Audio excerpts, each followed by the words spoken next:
People, I hope you guys are having a wonderful day. It is great to see you. Great to see you. Welcome to drboycetv.com, the home for intelligent Black people. And today I have a great opportunity for all of us to speak with a brother for whom I have tremendous respect. Many times you've heard me mention Nuri Muhammad on this platform, and we are blessed to have him here today to have just a fun, intelligent, well-rounded, all Black conversation. So as you come in, if you could join me in greeting my good brother, Mr. Nuri Muhammad. How you doing today, man?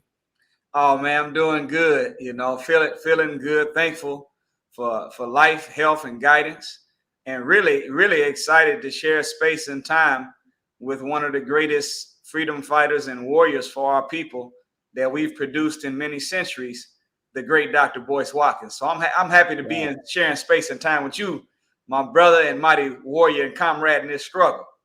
Well, you know what? I want everybody to just type the word ditto in the chat, because when I talk about Nuri, the accolades don't stop. And I always mention brothers like yourself and really the nation in general. I say, look, if you're looking for the future of Black people, the good future, we got multiple futures for the Black community, but the good future for Black people is already in the present. It already exists within the Nation of Islam. If you go down to the Muhammadan University of Islam, you see some of the best educated Black youth in the world. When you look at the brothers from the nation in terms of the way they present themselves and stay on code and engage with the world, it's wonderful to see. And so I encourage everybody to pay attention. And I want everybody to know flat out, I don't care what you say about the nation. I am an ally, period. That will not change. There's nothing you can say to me that's going to change that. And so let me dig into this, man. Let's jump right in. So you have I've watched you a lot on social media, and by the way, I'm gonna tell everybody to follow you on social media for sure. I'll put it up on the screen. And it seemed to me that you were doing a lot of conversation about relationships, men and women kind of interacting with each other. Is that like a shift, or is that something you kind of always done? And why is that important to you? It happened accidentally on purpose, Dr. Boyce. If you understand what I'm saying. Accidentally on purpose. Accidentally on purpose. What hurt me, I, of course, like yourself, we get invited to speak and teach at all different kind of platforms, colleges, political organizations, churches, activist groups, banquets, etc. But what I found is that after we finished whatever we were doing, whatever work we were doing that was for the public, there always was a private conversation with the organizers of these events. And these are the, really the thought leaders of our people. And these are those that are on the front line fighting for freedom, justice, and equality.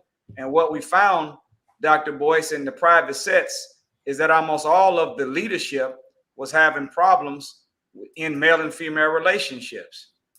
And I said, man, your home is really supposed to be a spiritual recharge center where you unplug from the wicked white supremacist world and come to a place of peace where you can let your guard down and extract from that environment love, peace, and happiness, and get recharged to go back and fight the next day. But if every time you're coming home and you are fighting in the world, I have a saying, I said the last thing that a Black man wants to come home to after fighting in this world is to have to go round two with his own woman. And the last thing that a Black woman wants to come home to after fighting in this world is to come home to a man that ain't been fighting at all. So what we found is that our leaders were being drained on both sides of the equation. Fighting in the world, drain, then come home and have to go round two with their own mates, which made them less effective at really bringing about change for our people. So, I got tired of having them the sidebar meeting. So I said, look, I'm going to do before you say I do. This is some stuff that you need to look at yourself and in the other person before you say I do. And then I have after you say I do. And now I kind of, try to be like the old school doctors when they pull me to the side. I just say, here, take 2 of these and call me in the morning. and so far, they have saved hundreds of marriages and have gotten thousands of people off to a better start than they would have on their own. So I'm really thankful that this work, before you say I do and after you say I do, has been used really as a psychological and spiritual weapon by wives, husbands, and people that are courting one another to make that right decision. Everybody was speaking with Brother Nuri Muhammad, and we're having a well-rounded, all-black conversation about all different kinds of things. And I hope you all will take a second and hit the thumbs up button, hit the thumbs up, share, subscribe button, and also you can follow Nuri Muhammad at Nuri Muhammad. Is that correct? Is that your Instagram? Yes, okay, at Nuri Muhammad. His name is spelled on the screen, and I want everybody to be intentional in supporting the people in the community that you want that you support as important voices out here. So put a yes in the chat if you're going to consciously go and follow this brother and engage with him, because we got to support the people that we believe in, and I support Nuri completely. So one thing you brought up, Brother Nuri, is you were talking about things you should look for before you decide to say I do with somebody, and what are maybe 2 or 3 things that come up right offhand in terms of things you might want to look for? Maybe we start with the men and maybe the women. I imagine men and women look for different things, right? What would I look for as a man before I decide to lock arms with a woman for life? Well, of course, there are the same traits that you would look for out of a friend, out of a business partner. Those aspects of honesty, integrity, loyalty, those are the principles.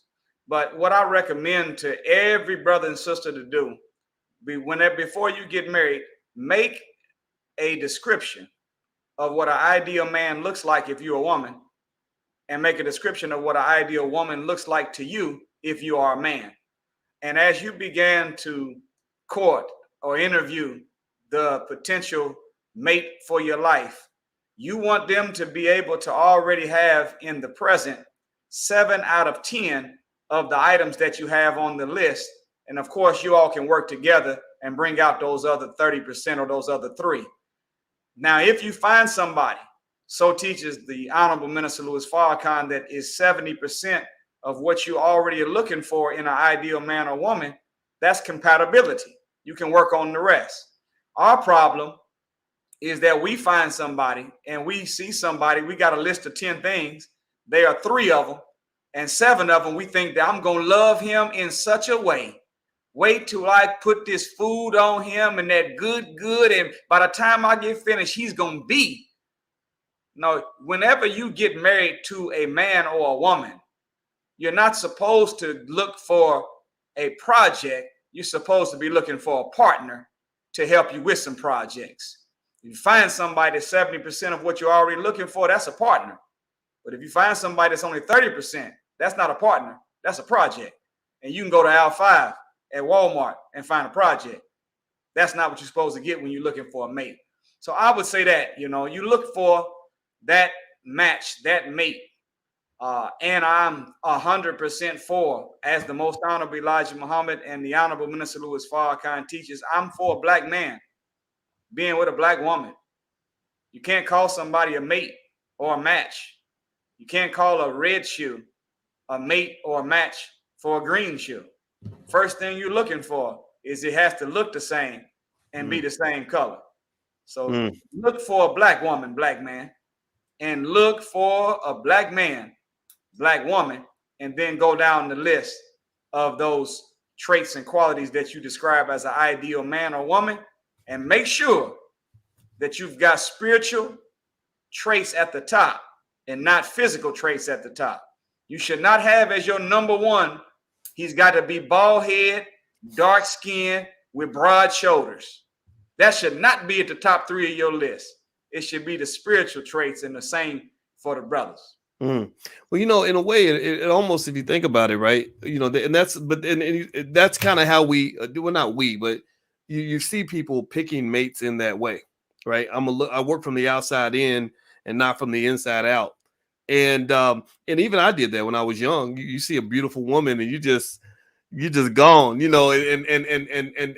then you work inside and you see things you don't like, but what you saw on the outside leads you to ignore some of those warning signs. Like I've seen people do that.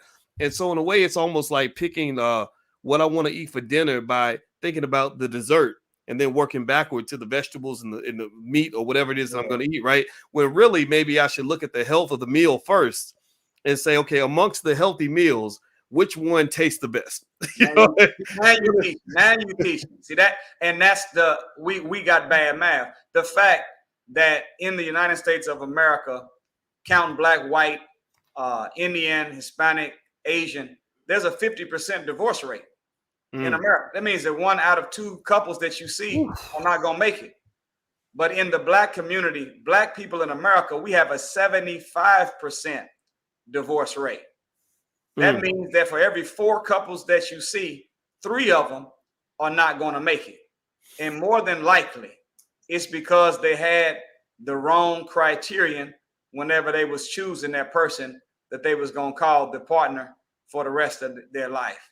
So I mean, it's if you're really looking for a lifetime partner that is going to help you to be the best version of yourself and fulfill your purpose for life, you should know by now that the color eyes they have or the size of their body parts is not going to assist you on that level to fulfilling your purpose and becoming the best version of yourself before you check out of life. So look for those interior qualities. As you said, look for the nutritional value and then think about how it's going to taste later. Everybody who's here, I'm speaking with Brother Nuri Muhammad, one of the smartest, wisest people in America. And I hope you all will follow him at Nuri Muhammad on Instagram. I want to really push his brother's Instagram because we got to listen to the right people in order to be successful. Also, I want to let everybody know that Nuri has agreed graciously to join us at the All Black National Convention this year. He's one of about probably 25 or 30 guests that we're bringing in. We're bringing in the most powerful, most intelligent Black people in the Black community. Nuri's right at the top of the list, and we're just trying to have a great event. And so if you want to join us, go to allblacknationalconvention.com. I specifically called Nuri because I know that Nuri has wisdom, and I know he understands relationships, and I just really felt that that his energy is the type of energy we want in that space, in a B1 space where we put our community at the top of our priority list. So go to allblacknationalconvention.com. You can get your early bird tickets. It's going to be in Orlando at the end of October 29th through November 1st. So I hope you'll join us down there. So hit the thumbs up button, everybody, if you haven't done that yet. So you know, brother, let me jump into a different arena then. Let me switch gears a little bit. Sha'Carri Richardson. This weekend, everybody was talking about Sha'Carri Richardson. Sha'Carri ran for the first time, I guess, since her suspension, and she ran against some powerful sisters from Jamaica, and it wasn't much of a contest. And there was a post race interview where she kind of expressed a lot of emotion and stuff like that, and a lot of people on the internet had a lot to say, good and bad. I'll tell you the results. I did a survey of the people in the B1 community to see how people felt. What I found was this: I found that approximately two thirds of the people felt that she did a little too much talking, before the race, that she maybe should have toned it down a little bit, been a little bit more humble. There was about 1/3 that felt that what she did was just fine. What were your thoughts when you saw what was happening with Sha'Carri, and what did you take away from everything you saw this weekend? Well, first, Dr. Boyce, I want to say I'm a fan. Really, I'm for everybody Black. That's just how it is. I'm always gonna root for you if you're Black. But whenever I seen that she was going to be in the Prefontaine Classic, I hit record. I came to the front row. If there's a such thing in my house, I came to the front row of my seat and I was watching, and I was hoping that she would be able to perform well. But of course, I seen the interview, and my take would have been a different kind of response from her. I would have liked for her to have said that, first of all, I want to congratulate the great sisters from Jamaica. This is their thing. This is what they do, and I congratulate them. She she beat her personal best that she just set in the Olympics and got a gold for it then, and she ran it today. I've been a little offbeat. I'm trying to deal with this new fame that I have, plus all the propaganda, while in the midst of that, trying to stay true to my craft. So y'all stay patient. I'm gonna be on. I'm going back to the drawing board. I'm gonna come back stronger than ever, and I appreciate your support. That's the kind of spirit. But then I thought about the fact that this is a 21-year-old sister that hasn't come up in a traditional nuclear black home where she could have gotten access to those traditional life skills and those communication skills that you would like to see manifest in a professional. And I said, man, my youngest daughter is 21 years old too. How would she handle it? Can't say it'd be the same, but I'm looking at not a celebrity, not a superstar. I'm not looking at really a grown, experienced adult. I'm looking at someone that just broke the tape of going from child into adult and did not have the traditional support system.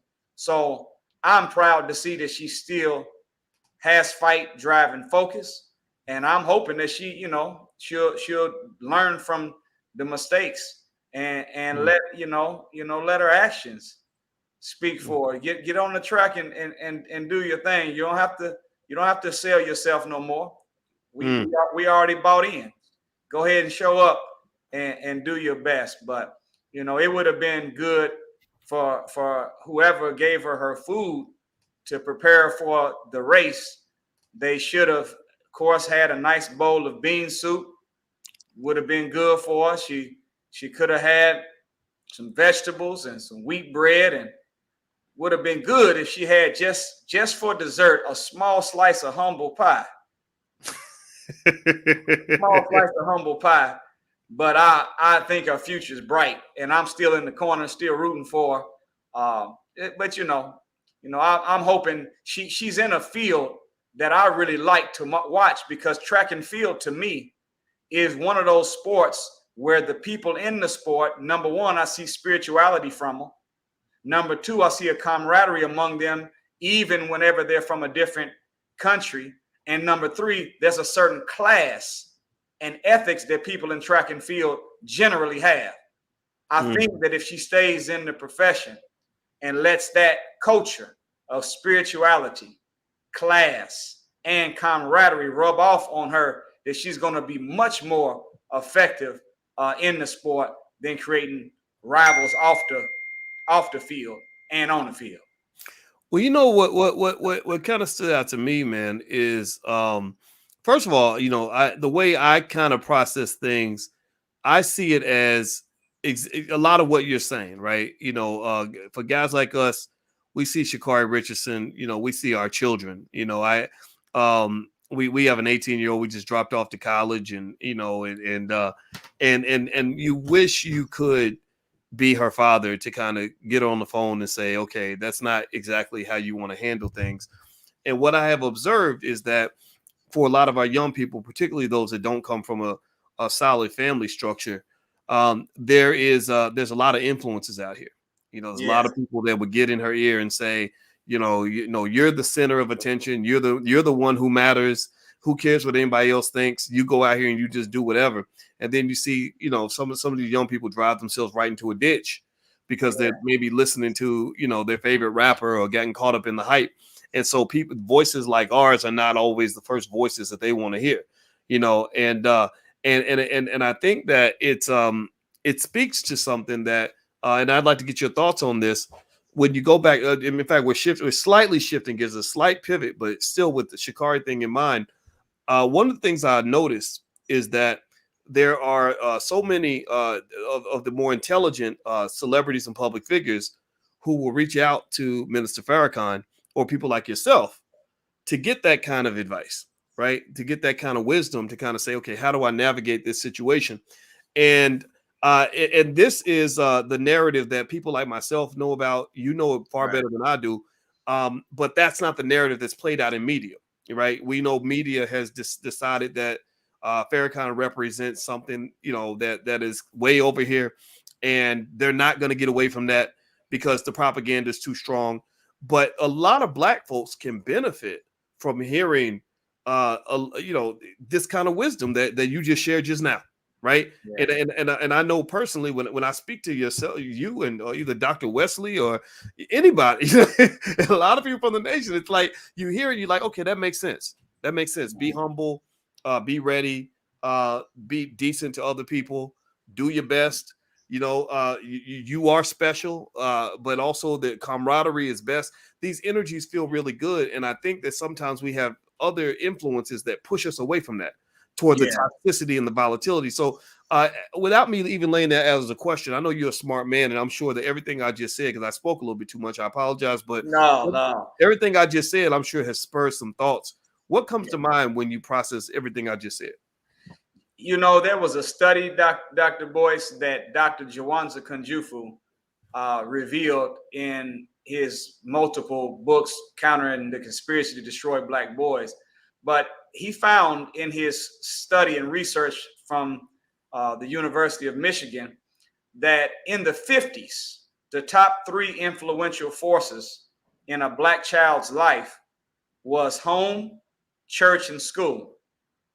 But by the time you made it into 2007 and 8, that home had been hijacked, church was gone, and school had no effect on the decision-making process of young Black children or teenagers. Guess what took its spot? Number 1, peers. Number 2, social media. And then number 3, the lyrics found in music. So by the time you get finished with peers, music, and social media, this means that the young mind is being fed by another young mind that is not connected to the wisdom and counsel of the elders of the previous generation, because the rappers are young. The people you follow on social media you follow people like yourself. So you're looking at a timeline of young people, and all your peers are the people you kick it with.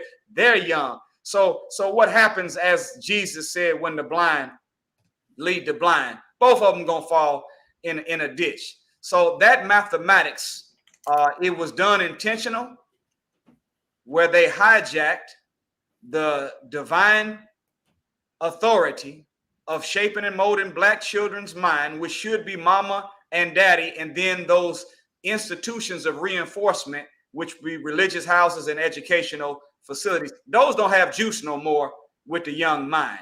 So peers, social media, and hip hop is the only thing I'm making my decisions off of.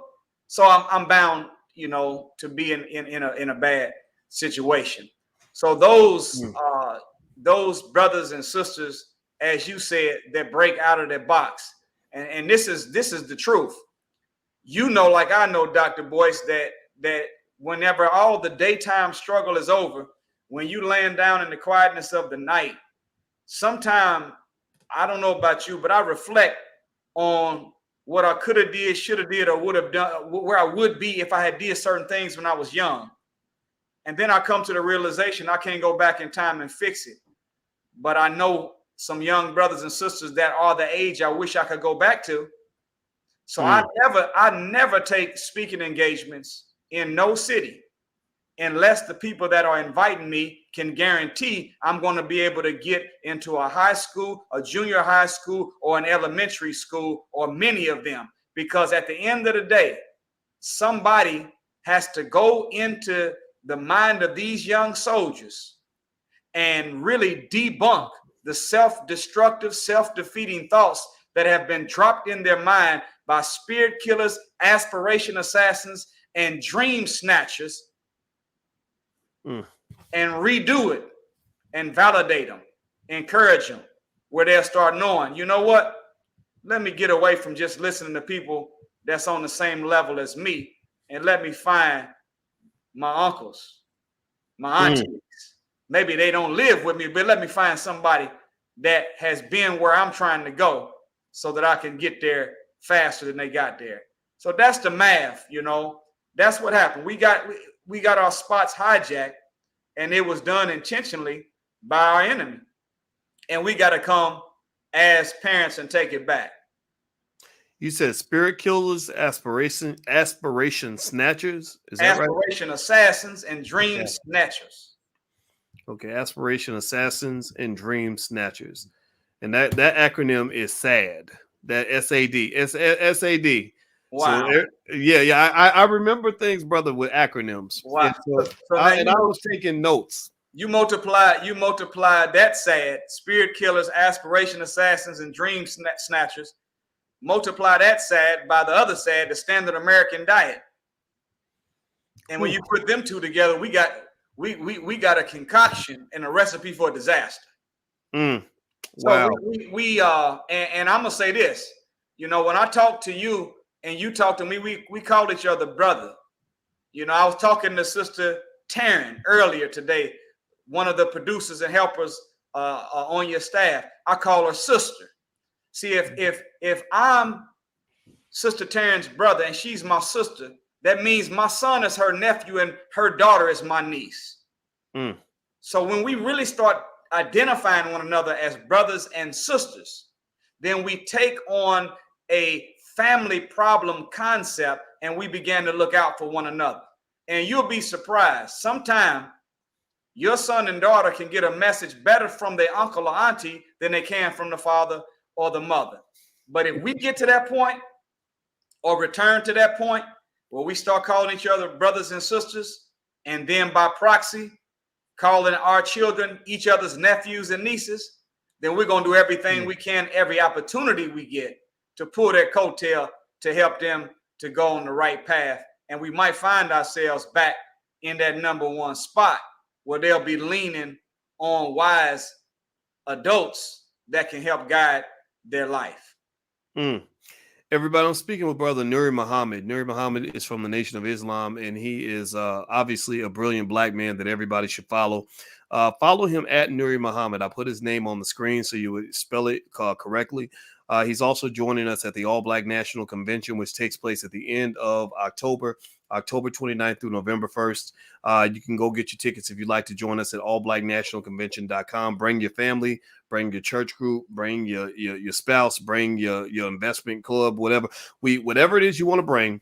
We will make sure that your family and your group gets what they need, because we're going to do all kinds of stuff that whole weekend, activities related to B1 philosophies of bringing ourselves together and working together.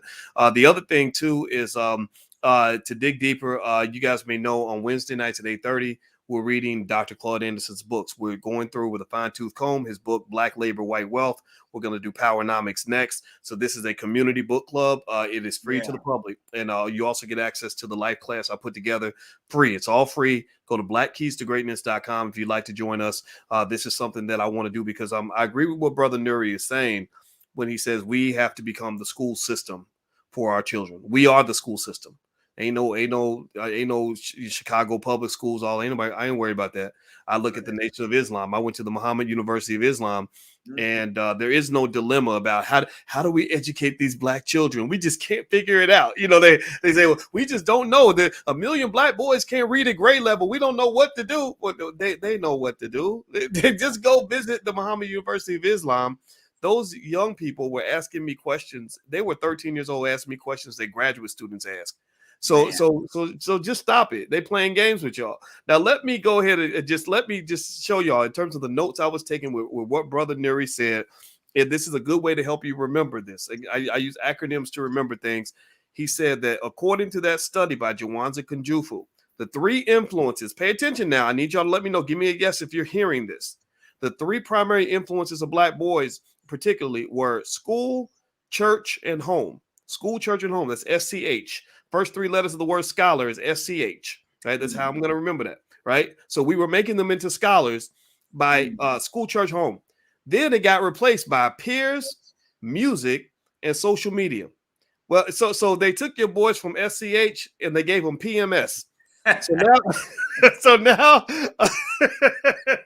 so now a lot of your black boys are out here PMSing because they've given them this concoction, as the brother mentions, that is making them into something other than what they are meant to be. God did not design the black man to be running around here having PMS. Come Okay, on so now. Come on. so if you want to remember what Brother Nuri was sharing, because I was sitting here taking notes. When I tell y'all I listen to this brother, I really do. I'm literally writing things down.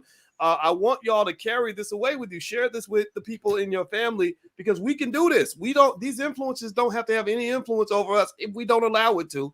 And so I'm gonna slow down and be quiet because I've talked enough. I'd like to go to one final area I'd love to get your thoughts on is this. Okay. When we talk about this term black leadership and what's going on with black leadership in America, as you might know, I don't have a lot of faith in what the stuff we see on TV and all that. I probably sound like a cynical old man right now, that shakes his fist at everything, but I'm sorry. Some of this stuff just makes me tired and irritated. What would you consider to be the state of black leadership, and where do you think black leadership can go in a way that that could be very positive for the community? What are your thoughts? Well, it's unfortunately, we how can I say it? The poorest use of time is to do really well what need not be done at all. And most of our leadership are guilty of having the poorest use of time. We spend too much effort and energy trying to repair the system and not enough energy trying to replace it. So the Honorable Elijah Muhammad, he said what I'm saying in this way. He said, do for self or suffer the consequences. So right now we are at that phase where you keep in mind that the Most Honorable Elijah Muhammad, he said this almost 80 years ago now. Here we are being told do for self or suffer the consequences. Well, how long can someone tell you do for self and then not get to that second phase where we are suffering the consequences? Our effort and energy, what's handicapping black leadership is that they're not trying to replace, they're only trying to repair. They're always trying to figure out how can we fight, protest, boycott, ask, beg, call on, vote in, vote out. What can we do to make ourselves fit in to something better? At what point, if you standing there holding your arms up, asking somebody to embrace you, how long would you be standing there asking somebody to embrace you before your arms get tired and say, you know what? This is a waste of time. Here I am holding my hands out, asking for somebody to embrace me and treat me equal. And I've been doing this for 450 years. Maybe I can use these arms to build something for self since they're tired standing still doing nothing but begging anyway. So we've got to graduate, Dr. Boyce, from trying to repair to trying to replace. We've got to graduate from begging to building. And the minute that anytime I hear anybody in leadership and all they're talking about is voting or getting more justice and rights from a system, I immediately turn off that station. If you're not talking, I don't care whether or not that they let my children in their school. Go build go build your own. I don't care whether or not that they won't treat us fair at this facility. Well, hell, build your own facility. The hospitals are racist. Well, hell, stop going. So that's the point. The point is that the crisis of leadership comes because everybody, as a general rule, there's not there's not a lot of black leaders. There's a lot of African American leaders. I like that. There's a big difference between an African American and a black man. African Americans are trying to fit in. African Americans are trying to repair.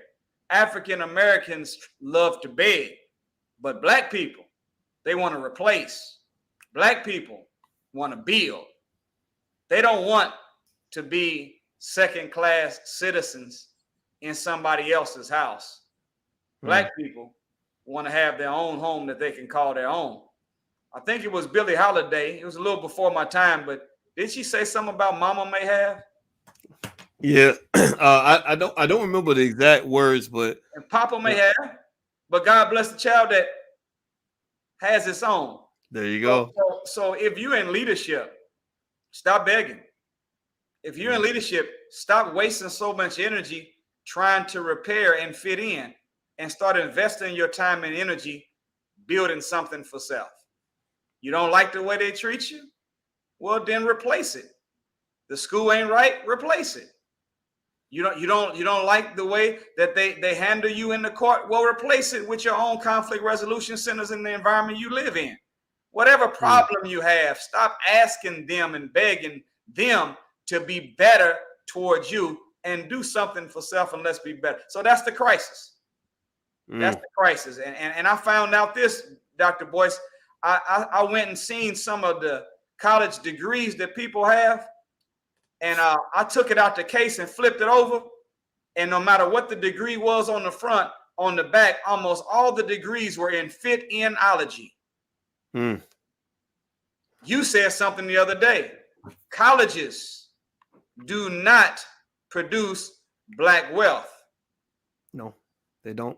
Colleges increase white wealth, because at the end of the day, you leave with the goal of fitting in and upholding white supremacy and finding you the best place you can inside of it. Never thinking about building for self. So that math has to change. And until that math changes, the new generation of our people, we're not listening to nobody that's trying to get a bigger piece of the American pie. We want somebody that's wanting to get the land to plant the trees, to grow the apples, that can get the wheat out the ground and then come inside with our own ovens and make our own pie. There you go. I love that. And you said so much, and I want everybody in here to acknowledge what Brother Nuri said by typing "do for self." Everybody type "do for self" in the chat, because I think that is a very powerful lesson for us to carry away with us from this conversation. Again, we're not here to entertain. We're here to really understand. And if we're here to teach, if you appreciate that part, that's fine as well. But we don't stand here with self-righteousness, right? The ideas are in the community. We happen to have a platform to share our ideas, but your ideas matter as well. There's a lot of people in our community that are already doing these things, right? They're growing their own food.